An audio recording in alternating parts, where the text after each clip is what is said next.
এই দেখো, পার্পেলের পরে এবার আমি একটু গ্রে কালারটা নিয়ে নেবো, দেখি কেমন লাগবে। কেমন আবার নমস্কার বন্ধুরা, ইউনিক হ্যান্ড এমব্রয়ডারির আরেকটি নতুন ভিডিওতে তোমাদের সবাইকে স্বাগত জানাই। আশা করি সবাই খুব ভালো আছো। হ্যাঁ, আমিও অবশ্যই ভালো আছি আগের থেকে, কিন্তু প্রথমেই জানাই রেগুলার এখন ভিডিও দিতে পারছি না, কিছু কিছু অসুবিধেও আছে শরীরে, সেই জন্য।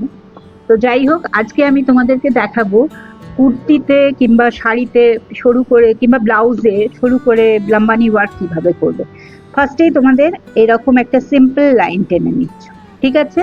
এরপর দেখো, আমি এটাও জানিয়ে দিই যথারীতি যে আমি অ্যাঙ্কারের সুতো ইউজ করি, তোমরা সবাই জানো। আর এখানে 3টে সুতো নিয়ে নিয়েছি। তো এই দেখো,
দেখো এইভাবে ছোট ছোট এগুলো পুঁটির মতন এক একটা করে সেলাই হবে। তো এটা এটা এরকম হলো। আচ্ছা, আরেকটা এক্সপেরিমেন্ট করা যেতেই পারে, একটা অন্য রং দিয়ে যদি এখানে করে দেখি কেমন লাগছে।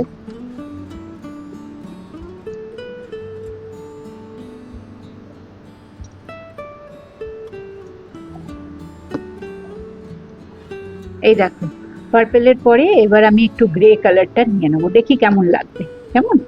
আবার এখানেই সমানভাবে এখানে একটা দাগ দিয়ে দিলাম।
এই দেখো, আরেকটা অন্য রং।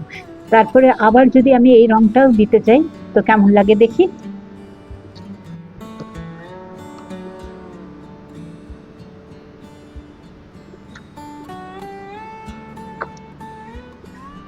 দেখো বন্ধুরা, এইভাবে আমি একটাই স্টিচ দিয়ে রং চেঞ্জ করে করে, তোমরা এটা চওড়া বর্ডারেও করতে পারো, আর কুর্তির গলাতে, ব্লাউজের হাতায়, যেখানে খুশি একই স্টিচ দিয়ে পরে কিন্তু সুতোটার রং চেঞ্জ করে একটু নতুনত্ব আনতে পারো। কেমন?